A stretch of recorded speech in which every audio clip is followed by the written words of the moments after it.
దూరాన సమీపాన ఉన్నటువంటి నా ప్రియ స్నేహితులకు సహోదరులకు ప్రభు నామములో మీకు అందరికీ వందనాలు తెలియజేస్తూ ఉన్నాను. అందరూ బాగున్నారా? సజీవుడైన యేసుక్రీస్తు యొక్క మాటలు ఆలకిస్తూ ప్రభు యొక్క మాటలను వింటూ దేవుని యొక్క వాక్యాన్ని ధ్యానం చేస్తూ ప్రభువుని మహిమపరుస్తున్నారని మేము నమ్ముచున్నాం. మీ కొరకు ప్రతిదినమును ప్రార్థన చేసుకుంటూ వస్తున్నాం. మంచిది. మరొక రోజు మనం ఈ విధముగా కూడుకొని ప్రభు యొక్క మాటలు వినడానికి ప్రభు నీకు నాకు మనకు అందరికీ మరొక రోజు ఆయన ఇచ్చినటువంటి ఆయుష్ను బట్టి ఆరోగ్యమును బట్టి కేవలము యోగ్యత అర్హత లేని వారమైనప్పటికీ కూడా దేవుడు మనకు ఒక అర్హతను అధికారమును కలిగించి సజీవుల లెక్కలో మన అందరినీ కూడా ఉంచి ఈ విధముగా ప్రభు నామాన్ని పాటల ద్వారా ఆరాధన ద్వారా ప్రభుని మనం కనపరచడానికి ప్రభు మనకు అందరికి ఇచ్చేటువంటి సమయాన్ని ప్రభుని ఎంతైన సమయంలో మనము ఆయన నామాన్ని కనపరిచి మెరుగుపరచాలి. గతంలో మనం చాలా విషయాలను మాట్లాడుకుంటూ వచ్చాం. ఈరోజు కూడా కొన్ని విషయాలను మాట్లాడుతూ వద్దాం. దేవుడు ఎంతైనా నమ్మదగిన వాడు, ఎవరిని ఏ విధముగా కూడా కించపరిచే దేవుడు కాదు. యేసుక్రీస్తు అందరికీ ప్రభు అయి ఉన్నాడు. ప్రభు అయి ఉండటమే కాకుండా ఆయన అందరినీ కూడా సమానముగా చూస్తున్నటువంటి దేవుడు.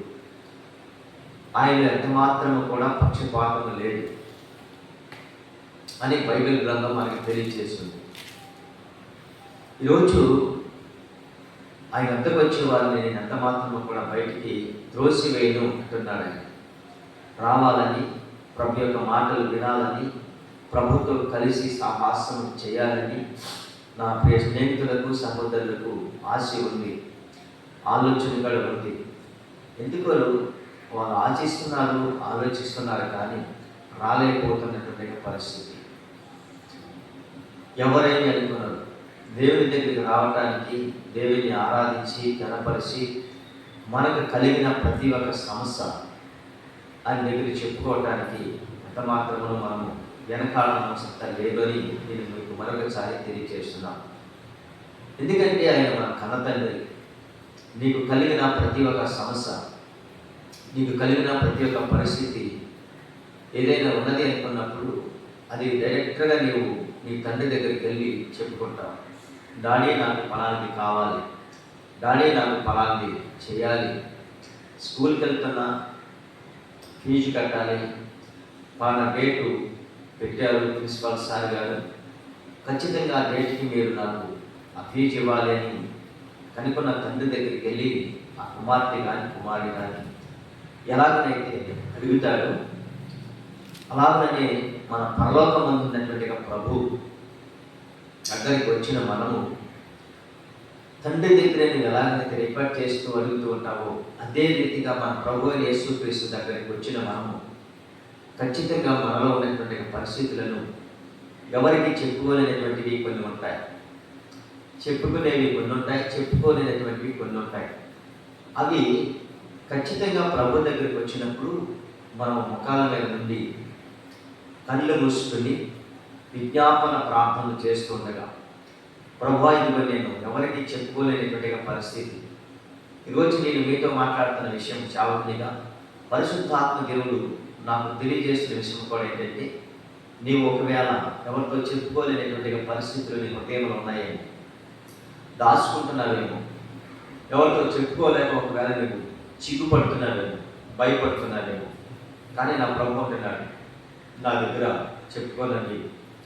అలాంటిది ఎలాంటి సమస్య అయినా సరే కళ్ళు మూసుకుని ప్రభు దగ్గర ప్రార్థన చేస్తున్నప్పుడు నీ సమస్యతో ఆయన దగ్గర కనుక నీవు చెప్పుకుంటే ఖచ్చితంగా ఆయన నీ యొక్క మనవి ఆలకించగలడు.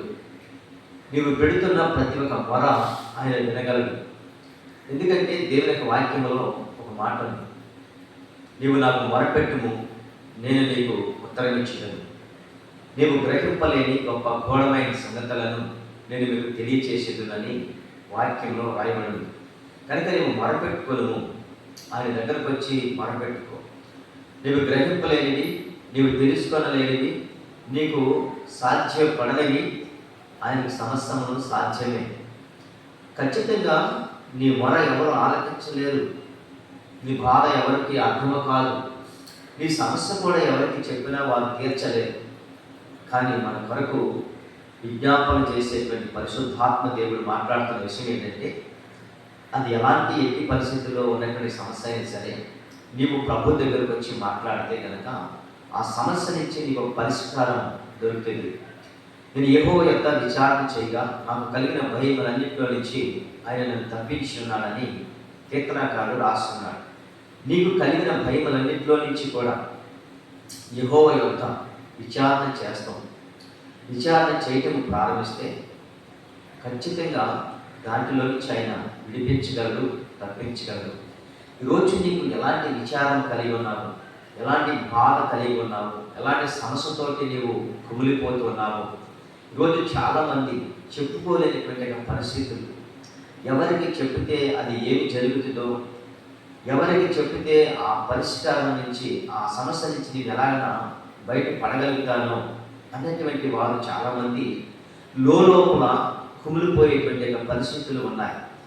తెలియక మనుషులతో చెప్తే వాళ్ళు ఏం చేస్తారు, తీరుస్తారా మన సమస్య అంటే తీరకపోవటం కాక దాని మీద మరొక బాధ్యత, మరొక బరువు మనం మోయేటువంటి మన మీద పెడతారు. లేకుంటేనేమో హాస్యాస్పదంగా మాట్లాడుతూ ఉంటారు.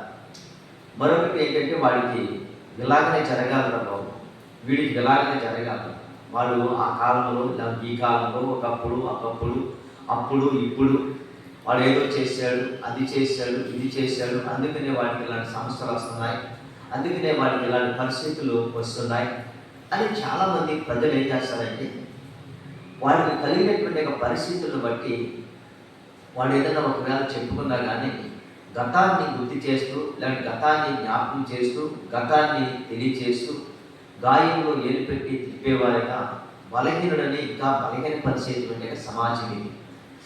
ఎందుకంటే వాడు కలిగిన పరిస్థితులు బట్టి వాడిని చెప్పుకుంటే వాళ్ళు చెప్పే విషయం ఏంటంటే, ఒకప్పుడు వాడు ఇలా చేశాడు, ఒకప్పుడు వాడు ఇలాగనే చేశాడు, అందుకనే వాడికి ఇలాగనే జరుగుతున్నాయి అని అంటూ ఉంటారు. కానీ ప్రభు అంటున్నాడు, అవేమి కూడా జ్ఞాపకం చేసుకున్నాడు. నీ పాపములను తూర్పుకి పడమరకి ఎంత దూరమో అంత దూరపరిచి ఉన్నానని ప్రభు యొక్క వాక్యంలో మనం తెలియచేస్తున్నది. పాపములను గుర్తు చేసేవాడు కాదు దేవుడు. మనమే ఏం చేస్తామంటే, వాడు ఆ పాపం చేశాడండి, వీడు ఈ పాపం చేశాడండి, వాడు అది చేశాడండి, వాడు ఇది చేశాడండి, అందుకనే వాడికి ఇలాంటి గతి వచ్చిందండి, అందుకనే వాడికి ఇలాంటి పరిస్థితి వచ్చిందని ప్రజలు ఏం చేస్తారంటే బలహీనపరుస్తూ ఉంటారు, కృంగతీస్తూ ఉంటారు. అంతేకాకుండా వాడిని ఇంకా ఏ విధముగా నైనిస్తారే వాడిని బయటికి గట్టి వేయాలను, లాంటి బలహీనపరచాలను వాళ్ళు చూస్తూ ఉంటారు. కానీ ప్రభు అంటున్నాడు, తూర్పుకి పడవలకి ఎంత దూరమో మీ అతిక్రమములను అంత దూరపరిచున్నా అంటున్నాడు. నిజమే, క్రీస్తునందు నా ప్రియమైన దేవుని ప్రజలారా, ప్రభు దగ్గరికి రండి. ప్రభు ఖచ్చితంగా మనుషుల దగ్గర నీ సమస్య చెప్పుకుంటే వాళ్ళు తీర్చలేరు. మనుషుల దగ్గర నీ గోడు చెప్పుకుంటే వాళ్ళు ఎంత మాత్రం ఆలకించరు. ఆలకించినట్లుగానే ఉంటారు, విన్నట్లుగానే ఉంటారు. తర్వాత నీ మీద చాలా వారు ఆరోపణ, చాలా రకరకాలైనటువంటి హాస్యాస్పదముగా జ్ఞానారోపణ చేస్తూ ఇలాగ నిందిస్తూ నిన్ను అవమానపరుస్తూ ఉంటారు. ప్రభు అయితే మాత్రము నిందించడు, అవమానపరుస్తాడు. ఎందుకంటే నీవు ఆయన దగ్గరికి రావగానే ఆయన ఎంతైనా ఏం చేస్తాడో తెలుసా, కౌగులించుకొని ముద్దు పెట్టుకొని నా బిడ్డ నా దగ్గరికి వచ్చాడనుకొని అతను ఏం చేస్తాడంటే చక్కగా అతనికి చేయవలసినటువంటి సత్కార్యములు ప్రభు చేస్తాడు. అంత గొప్ప ప్రభు మనకి. ఎందుకంటే ఒక విషయాన్ని మీ జ్ఞాపకం చేస్తాను. పరిశుద్ధ గ్రంథంలో ఒక వ్యక్తి ఉన్నాడు. ఆ వ్యక్తి తనకి ఆస్తి అంతా కూడా తీసుకుని దూరదేశం వెళ్ళిపోయాడు. దూరదేశం వెళ్ళిపోయి తనకున్నదంతా కూడా పాడు చేసాడు. ఏదో విధంగా పాడు చేశాడు. ఏదో విధమేంటి ఎంజాయ్ చేశాడు అనుకోనండి, లేకుంటే ఏదో రకరకాలుగా సినిమా హాల్కి, హోటల్కి, ఇంకా వేసినగా ఆ పరిస్థితుల్లోకి వెళ్ళి తనకి ఇచ్చినటువంటి తన వాటానికి వచ్చిన సొమ్మంతా కూడా ఏం చేశాడంటే ఖర్చు పెట్టేశాడు, పాడు చేశాడు. చివరికి ఏమీ లేదు. అది తండ్రి దగ్గర ఉన్న చేరుకు కూడా అది ఇచ్చి ఇదంత వరకు కూడా ఇస్తావా సస్తావా, నాకు కావాలి, నా మాట నాకు ఇవ్వాలని ఎంతో పోరాడాడు తండ్రి దగ్గర. సరే, జరిగిన విషయం ఏంటంటే తండ్రి కూడా ఏం చేశాడంటే పోనీలే వీడు అడుగుతున్నాడని తండ్రి ఏం చేశాడు, తనకు వెళ్ళవలసినటువంటి సొమ్ము తనకి ఇచ్చేసాడు. ఇచ్చిన తర్వాత ఆ సొమ్ముని తీసుకుని ఏం చేశాడంటే దూరదేశం వెళ్ళిపోయాడు.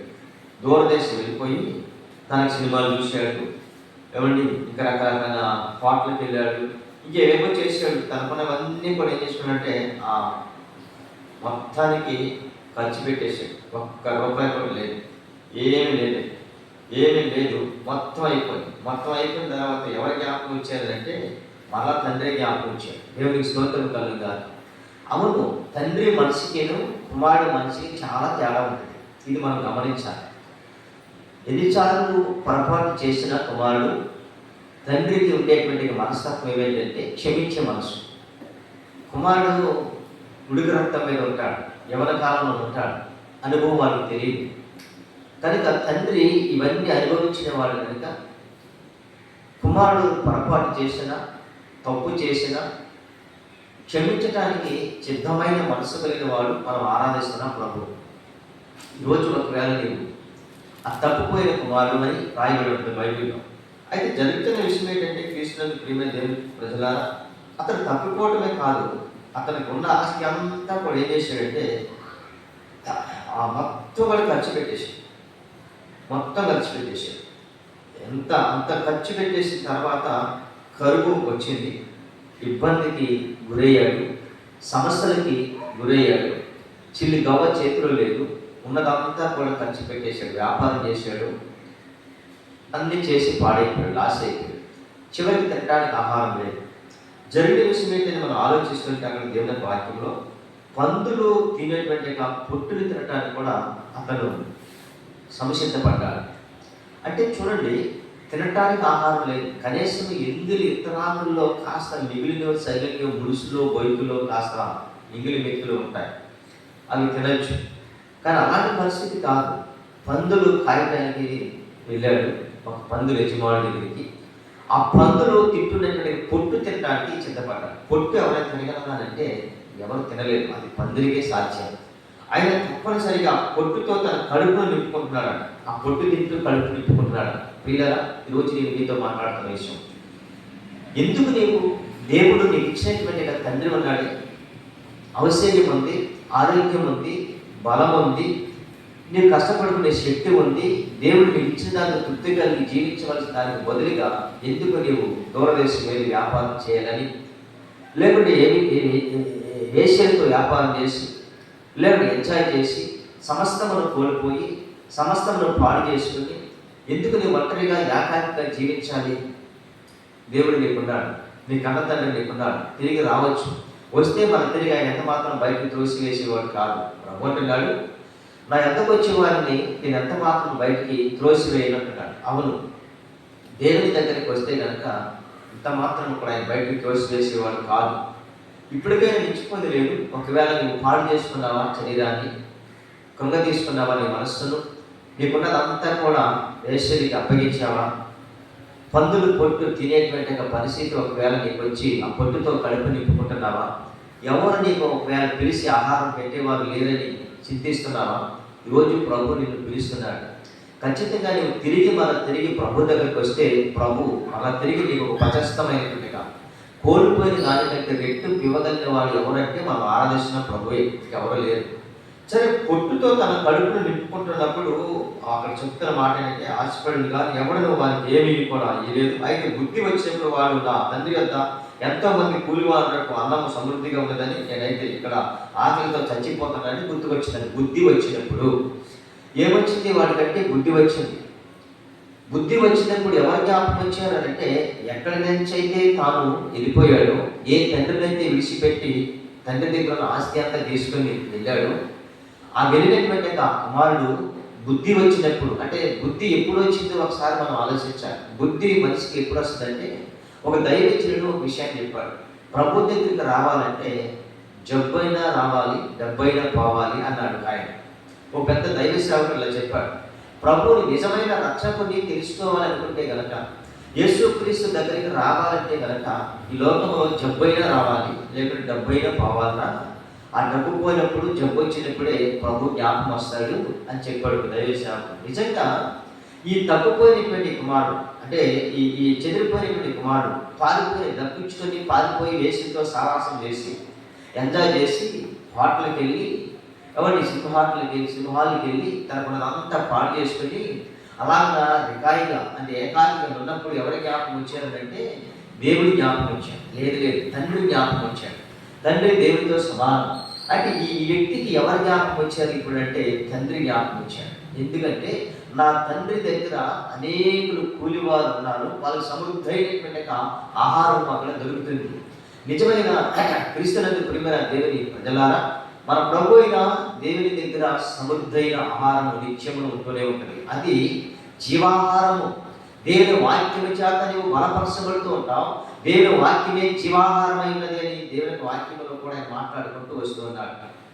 ఈరోజు నేను మీతో మాట్లాడుతున్న విషయం ఏంటంటే, ఈ కుమారుడికి ఎలాగైతే బుద్ధి వచ్చినప్పుడు మళ్ళా తిరిగి ఆకలితో ఎందుకు నేను ఇక్కడ చావాలి, ఆకలితో ఎందుకు నేను ఇక్కడ అలమటించిపోవాలి. వాక్యము లేదు, ఇక్కడ వాక్యము లేదు, బోధ లేదు, సరైన ఉపదేశం లేదు, సరైనటువంటిది ఏమాత్రం లేదు. ఏముంది అన్నట్టు పొట్టే ఉంది, గింజలు లేవు, సరుకు లేదు, దేవుని వాక్యము లేదు అక్కడ, దేవుని ఉపదేశము, దేవుని యొక్క ఉపదేశ క్రమము లేదు అక్కడ. ఇలా చాలామంది ఉపదేశ క్రమము లేని స్థలాలలో, పొట్టు ఉండేటువంటి స్థలాలలో, దేవుని వాక్యము సమృద్ధిగా లేని స్థలాలలో ఆకలితో చచ్చిపోతూ ఎలా మానాలనుకుంటూ చాలామంది ఊగిచి ఆడుతూ ఎటు చెందక లోకంలో పడిపోయే పరిస్థితులు చాలామంది కనబడుతున్నాయి. వీళ్ళ నేను చెప్తున్న విషయం ఏంటంటే, పరిశుద్ధాత్మ దేవుడు నాతో బయలుపరుస్తున్న విషయం ఏంటంటే, ఈ కొన్ని ఆ సమాజాలలో పొట్టే ఉంటుంది, వాక్యము తక్కువ, శాస్త్రాలు కథలు ఎక్కువ. ఏమండి, నేను ఎక్కడో దిగాను కట్టాపోరా అని కాకినాడలో రైలెక్కాను, విజయవాడ దిగాను, ఇలాంటి విషయాలు కనబడుతున్నాయి. పొట్టే వాక్యముతో ప్రజలు బలపరచలేకపోతున్నారు. వాక్యము చేత వాళ్ళని గద్దించి, శిక్షించి, బోధించి, ఉపదేశ క్రమంలో వారు సరైన పద్ధతులు వాళ్ళు పెట్టలేకపోవడం ద్వారా ఆకలితో వాళ్ళు చచ్చిపోతున్నారు. ఈరోజు నిజానికి వాళ్ళు ఉన్న స్థలమంతా ఖర్చు పెట్టుకుని నిజంగా శారీరకమైనటువంటి ఆకలితో కూడా అక్కడ చేస్తూ ఉంటే ఆధ్యాత్మికమైన ఆకలి చేత చాలా మంది చనిపోతారు. వాక్యం లేదు, పొట్టే సమృద్ధైనటువంటి వాక్యము లేక చాలా మంది ప్రజలు చచ్చిపోతున్నారు. అప్పుడు అనుకున్నాడు, బుద్ధి వచ్చినప్పుడు చావటం ఎందుకు, ఇక్కడ నాకు నా తండ్రి దగ్గర మంచి ఆహారం ఉంది. ఏమన్నట అక్కడ చెప్తున్న మాట సమృద్ధిగా ఉన్నది నా తండ్రి దగ్గర, అన్నము సమృద్ధిగా ఉంది, దేవుని వాక్యము నా తండ్రి దగ్గర సమృద్ధిగా ఉన్నది. దేవుని వాక్యము ఎక్కడైతే సమృద్ధిగా వినబడుతుందో ప్రియుల, దేవుని వాక్యము ఎక్కడైతే మీకు బలముగా అందించబడుతున్నదో దేవుని యొక్క వాక్యము ప్రియుల, అక్కడికి వెళ్ళి మీరు చావక మునిపే, ఆధ్యాత్మికంగా మీరు బలహీన పడక మునిపే, ఆత్మలో మీరు వర్ధులు కాని వరకు చూడండి, వెతకండి ఎక్కడ వాక్యం అన్నము సమృద్ధిగా ఉందంట తండ్రి దగ్గర. పరలోకపు తండ్రి దగ్గర మీకు వాక్యము సమృద్ధిగా ఉంటుంది. వాక్యము వినండి, తినండి. దేవుని వాక్యం అంటాడు, నీ మాటలు నాకు దొరకగా వాటిని నేను భుజించాను. వాక్యము భుజించండి, అన్నము తినండి, అన్నము సమృద్ధిగా ఉన్నది.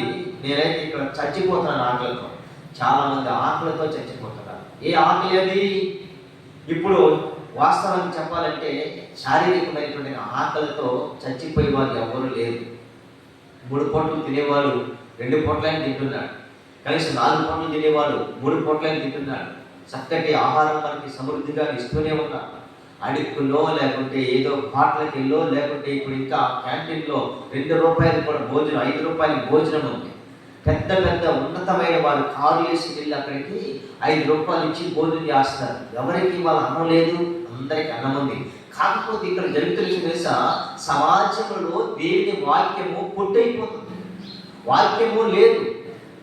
వాక్యానుసారంగా బ్రతుకుదామా, వాక్యానుసారంగా జీవించుదామని అనుకుంటే వాక్యము లేదు, బోధ లేదు. ఉపదేశకులు కరువైపోతున్నారు. ఖండించి, గద్దించి, వాళ్ళకి కావలసిన వర్తమానాల చేత బలపరిచి, సమృద్ధిగా వాళ్ళకి అన్నము పెట్టి బలపరిచి చచ్చేవారిని బ్రతికించేవారిగా లేకపోతున్నారు ఇప్పుడు సమాజంలో. వీళ్ళకు కూడా ఎదుగుతున్నారు విశ్వాసం. ఎలాగనైతే ఈ దేశం విడిచిపెట్టి మరొక దేశానికి వెళ్ళి సంపాదించుకుందామని వాళ్ళు ఎలా ప్రయత్నాలు చేస్తున్నారు. రేపైన ఒక దినమున ఒక పట్టణంలో వెళ్ళి ఒక సంవత్సరం పాటు నుండి వ్యాపారం చేసి లాభములు సంపాదించుకుందాము రండి అని చెప్పుకొని వాళ్ళారా అనే మాట ఉంటుంది. అలాగనే ప్రజలు వెళ్తుంటే వాళ్ళ వెనక వాళ్ళ వీళ్ళ కూడా ప్రయాసపడి వెళ్తున్నారు. ఎవరు చాలకుడు కూడా అంతే. వాళ్ళని బ్రతకలేక ఎలా మాట్లాడుతుంటే, నేను 4వ అధ్యాయం యాకోబు రాసిన పత్రిక 13వ వచనంలో ఈ మాటలు ఉంటాయి. నేడైనను రేపైనను ఒకానొక దినమున ఒక పట్టణంలోకి వెళ్ళి ఒక సంవత్సరం ఉండి లాభమును సంపాదించుకుందాము రండి అని చెప్పుకొని వాళ్ళారా అంటాడు. అసలు రేపు మీకు ఏమి సంభవిస్తున్నదని మీకు తెలియదు అంటుంది వాక్యం అక్కడ. నిజమే, వాళ్ళు ఏదో చేస్తున్నారని, వాళ్ళు ఏదో వెళుతున్నారని, వాళ్ళు ఏదో అలా చేస్తున్నారని మనం వాళ్ళు కూడా వెనక మనం పరిగెడతామా? దేవుని వాక్యాన్ని బోధించు, దేవుని వాక్యాన్ని వాళ్ళకి తెలియచి, నీ దగ్గర సమృద్ధిగా అన్నం ఉంది వాళ్ళకి పెట్టు, వాళ్ళు సాగుతుంది పెట్టు, వాళ్ళు బ్రతికించు, వాళ్ళు పోషించు, వాళ్ళ వాక్యం చేత బలపరుచు, వాక్యపు అనాల చేత వాళ్ళ గాయాన్ని కట్టు, వాళ్ళని అప్పుడు బలపరుచు. సరే, అతను అంటున్నాడంట, ఈ విషయాలన్నీ చూస్తే చెప్పుకుంటుంటే చాలా విషయాలు ఉంటాయి. కానీ నేను లేచి నా తండ్రి వద్దకు వెళ్ళి, తండ్రి నేను పరలోకమునకు విరోధముగా నీ ఎదుటను పాపము చేసింది, ఇక మీదట నీ కుమారుడని అనిపించుకుంటకు యోగ్యుడని కాను, నన్ను నీ కూలి వాళ్ళు ఒకనిగా పెట్టుకున్నామని అతనితో చెప్పుకున్నాను. నేను ఏమంటున్నాడు ఇతను? నీకును పరలోకమునకు విరోధముగా ఏం చేశానంటున్నాడు తెలుసా? విరోధముగా నీ ఎదుటను పాపము చేశాను. బుద్ధి వచ్చినప్పుడు పాపము జ్ఞాపకం వచ్చింది. బుద్ధి వచ్చింది, బుద్ధితో పాటు తాను చేసినట్టుగా క్రియలు జ్ఞాపకం వచ్చినాయి. అయితే ప్రభు పాపమును జ్ఞాపకం చేసుకున్నప్పుడు ఆ పాపానికి ఏమైనా ఆయన జీతాన్ని ఇస్తాడంటే ఇచ్చే వాక్యం ఉంది. కానీ ఇక్కడ పాపిని గ్రహించి మనిషిగా ఉన్నప్పుడు, చారిత్రకంగా ఉన్నప్పుడు ప్రభు దగ్గరికి వస్తే ఆ పాపానికి ఆయన ప్రాయశ్చిత్తమును కలుగజేసే దేవుడు. దేవుడికి స్తోత్రము కలుగుగా. కానీ ఈరోజు ప్రభు నీతో మాట్లాడుతున్న విషయం ఏంటంటే, తండ్రి నీకును అలాగే పరలోకమునకును నేనేం చేశాను? విరోధముగా నిలుటను పాపము చేశాను.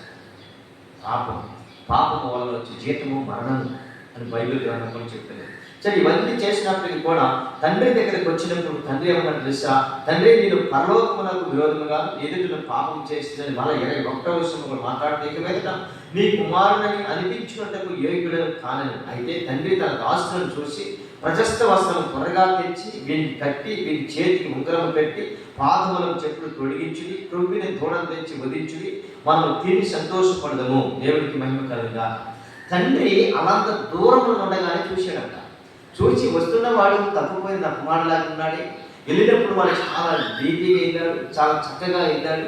సూట్ కేసిన బట్టలు, అలాగనే ధనము, అతనికి ఉన్నటువంటి చేతి ఉంగరాలు, వాల్చీలు, చెప్పులు, అతనికి ఉన్నటువంటి మంచి ప్రశస్తమైన వస్త్రాలు ధరించుకున్నాడు. తిరిగి వచ్చేటప్పుడు ఎలా వస్తున్నాడంటే చిరిగిపోయిన బట్టలతో వస్తున్నాడు. ఎలా వస్తున్నాడంటే చిరిగిపోయిన బట్టలతో వస్తున్నాడు. ఇప్పుడు తండ్రి చూసి వాళ్ళు ఏం చేశాడంటే కౌగులించుకున్నాడు. ముందుగా వెళ్ళి కౌగులించుకొని ముద్దు పెట్టుకున్నాడు. దేవునికి స్తోత్రము కలుగుగా. వాడు ఇంకా దూరంగా ఉన్నప్పుడే తండ్రి వాళ్ళు చూసి కనికరపడి పరుగెత్తే ఏమన్నాడంట?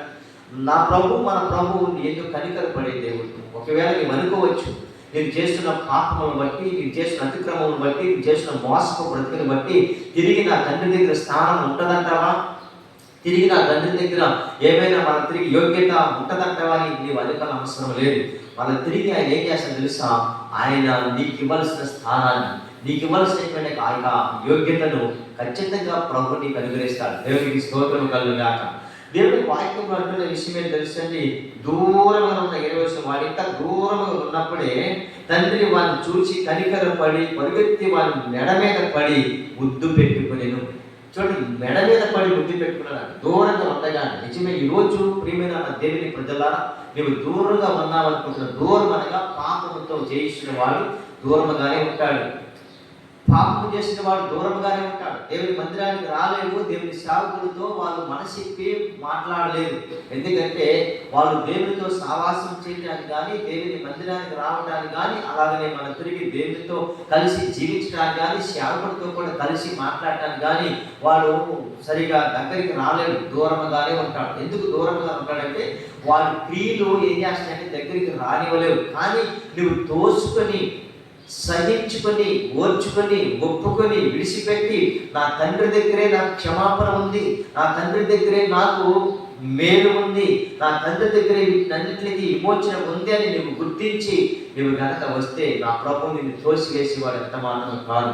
దూరంగా ఉండగానే ఏం చేస్తాను తెలుసా, ఉన్నప్పుడు తండ్రి వాడిని చూసి కనికరపడి పరిగెత్తి వాడిని మెడ మీద పడి ముద్దు పెట్టుకుంటమే కాకుండా అతను చెప్తున్న విషయం ఏం తెలుసా, ప్రశస్తమైన వస్త్రాలు తీసుకొస్తాడు. దేవునికి స్తోత్రం కలుగుగాక. ఎందుకంటే దేవుని యొక్క వాక్యంలో రాయబడిన ప్రశస్తమైన వస్త్రం త్వరగా తెస్తాడు. అంటే కోల్పోయినటువంటి నీతి కోల్పోయావా, యథార్థత కోల్పోయావా, భక్తి కోల్పోయావా, విశ్వాసం కోల్పోయావా, ఏ విషయంలో నువ్వు కోల్పోయావో మన తిరిగి అవన్నీ కూడా పరలోక యొక్క తండ్రి మనకు తండ్రిగా చూపిస్తున్నాడు. ఈ తండ్రి పరలోక తండ్రిగా మనం ఏమైతే కోల్పోయామో అవన్నీ మనం తిరిగి యథా ప్రకారంగా నీ కోల్పోయినవన్నీ కూడా మనం తిరిగి ఇస్తున్నాడు, శుద్ధీకరించబోతున్నాడు. దేవునికి స్తోత్రం కలుగుగాక. ప్రశస్తమైన వస్త్రములను, ఎందుకంటే నీతి వస్త్రం, మురికి వస్త్రాలతో ఉన్నాం, పాపపు వస్త్రాలతో ఉన్నాం, అతిక్రమాలు చేస్తూ ఉన్నాం, ఇలాంటి పాపపు జీవితాలు అన్నీ కూడా ఏం చేస్తాడంటే ఆ నీతి వస్త్రం అంటే యేసుక్రీస్తు తన యొక్క స్వరక్తమునిచ్చి, అంటే నిర్దోషమైన రక్తం చేత ప్రతి పాపమును కడిగి ఆయన ప్రశస్తమైన వస్త్రాలను మనకు ఏం చేస్తాడంటే ధరింప చేయబోతున్నాడు. ఈరోజు నా ప్రియమైన దేవుని ప్రజలారా చాలా విషయాలు ఉన్నాయి, కానీ ఈ విషయాల్లో మాట్లాడే విషయాలు దేవుని చిత్తమైతే మరొక రోజు మాట్లాడదాం. కానీ ఇక్కడ చెప్తున్న విషయం ఏంటంటే ఒక ప్రశస్తమైనటువంటి వస్త్రము ఎవరు ఇవ్వలేనటువంటిది, ఎవరు చూపలేనటువంటి ప్రేమ. రెండవదిగా చెప్తున్న విషయం ఏంటంటే ఉంగరము. ఒకటి వస్త్రము, నీతి వస్త్రాన్ని కోల్పోతే రెండవది మన తిరిగి నీతి వస్త్రాన్ని ఇస్తున్నాడు. రెండవది మనం చూస్తే ఉంగరము, అది గుర్తుకి సూచనగా ఉన్నది. యేసోపికి ఆ యొక్క ఫరో ఏం చేశాడంటే తన ఉంగరాన్ని చేతులు తగిలించి తన యొక్క సింహాసనాన్ని మీద లేకపోతే కూర్చొనిబెట్టు, లేక రథము మీద కూర్చొనిబెట్టు, గుర్తికి ఒక ఉంగరాన్ని తొడిగినట్టుగా మనం దేవుని లేఖనాలను చూస్తున్నాం. కానీ ఇక్కడ మూడవదిగా పాదములకు చెప్పులు తొడిగించుడి అంటున్నాడు. పాదములకు చెప్పులు అంటే చెప్పు సమాధానానికి చువార్తకి కూడా సాదృశ్యం ఉన్నదని కొన్ని విషయాల్లో మనం చూస్తున్నాం. ఈరోజు సమాధానం కోల్పోయిన వారికి, లేకుంటే నీతి వస్త్రాలు కోల్పోయిన వారికి, గుర్తింపు లేకుండా కోల్పోయిన వారికి మరలా తిరిగి బుద్ధి వచ్చినప్పుడు తండ్రి దగ్గరికి కనుక వస్తే మరలా తిరిగి నీవు ఏ యొక్క నీతి వస్త్రాలు కోల్పోయావో తిరిగి నీకు నీతి వస్త్రాన్ని ఇవ్వబోతున్నాడు. నీవు గుర్తింపు కోల్పోయావో మరలా తిరిగి ఆయన గుర్తింపు కొరకు ఉంగరాన్ని నీకు చేతికి తొడగబోతున్నాడు. ఒకవేళ సమాధానం కోల్పోతే మన తిరిగి సమాధానం అనేటువంటి సువార్త అనే బంధాన్ని అనగా మన తిరిగి పాదములకు జోడు అని తిరగడానికి సిద్ధంగా ఉన్నారు. ఇప్పటికైనా నిలిచిపోయింది లేదు, ఇదే అనుకూలమైన సమయము, నేడే రక్షణ దినము. త్వరగా ప్రభు దగ్గరికి తప్పిపోయిన కుమారుడు, లేకుంటే ఎలాగనైతే ఆ యొక్క దూరదేశంలోకి వెళ్ళి వ్యాపారం చేసి సమస్తమును కోల్పోయిన ఆ కుమారుడు మళ్ళా నా తండ్రి దగ్గర అన్నము సమృద్ధిగా ఉన్నదని బుద్ధి తెచ్చుకొని జ్ఞానం తెచ్చుకుని ఎలాగైతే వచ్చాడో, ఈరోజు ఒకవేళ నీవు లోకములో పాపములో శాపములో ఒకవేళ నీవు పరుగులు తీస్తూ భయంకరమైన పరిస్థితి కలిగి ఉంటే కనుక ఇప్పటికైనా సరే బుద్ధి వచ్చి జ్ఞానం వచ్చి నీవు మరలా తిరిగి దేవుని సన్నిధికి కనుక వస్తే నీకు ఇవ్వాల్సిన గుర్తింపు దేవుని సంఘంలోనే, నీకు ఇవ్వాల్సినటువంటి నీతి వస్త్రాలను ఆ సంఘంలోనే, నీకు ఇవ్వాల్సినటువంటి సమాధానపు జోడు కూడా అదే సంఘంలో పరలోక తండ్రి ఈ మూడు నీకు అనుగ్రహించునుగాక. ఇటు కృప దేవుడు మనకి అనుగ్రహించునుగాక. ఈ వాక్యము మన దేవుడు దీవించి ఆశీర్వదించునుగాక. ప్రార్థన చేసుకుందాము. చిన్న ప్రార్థన తనలో ఉంచుదాం. పరిశుద్ధమును నమ్మకమును పరలోకమందున్న మా తండ్రి, మీకు స్తోత్రాలు వందనాలు తెలియజేస్తూ ఉన్నాను. ఈ యొక్క రోజు మరొకసారి మీ ముందు ఇలాగ నిలవబడి కొన్ని విషయాలను మాట్లాడటానికి మీరు మాకు ఇచ్చినటువంటి జ్ఞానాలను బట్టి మీకు స్తోత్రాలు వందనాలు తెలియజేస్తూ ఉన్నాను. నిజమైన లోకములో మేము ప్రభా కొన్ని సందర్భాల్లో పడిపోతూ ఉంటాం, ప్రభా కొన్ని సందర్భాల్లో దూరం అయిపోతూ ఉంటాం, కొన్ని సందర్భాల్లో నీకు వ్యతిరేకంగా జీవిస్తూ ఉంటాం.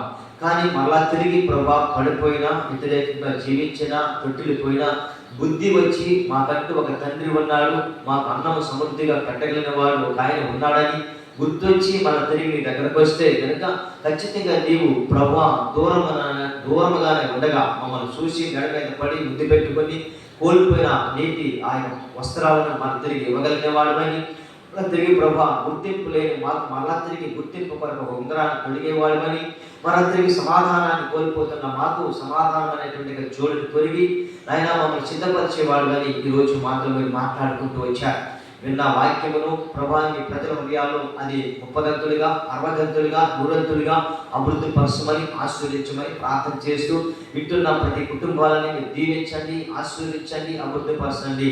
అలాగనే ప్రభా ఈ వాక్యం వింటున్న ప్రతి కుటుంబానికి క్షేమాన్ని దయచేయండి, ఆరోగ్యాన్ని దయచేయండి, దీవెన దయచేయండి, సమృద్ధిని దయచేయండి. విడుదల, విమోచన, రక్షణ, స్వస్థత మీ కృపను అనుగ్రహించి సమస్త ఘనత, మహిమ, ప్రభావములను మీరు మాత్రమే పొందుకొనమని మీ ప్రియ కుమారుడు మన రక్షకుడైన యేసు క్రీస్తు నామములో ఈ ప్రార్థనలు సమర్పించి పొందినాము తండ్రి. ఆమేన్. యేసు రక్తమే చేయి ప్రభు, యేసు రక్తమే చేయి. యేసు రక్తం సంపూర్ణ విజయం కలుగుగా, అపవాది క్రియలు అనంత నాశనం కలుగుగాక.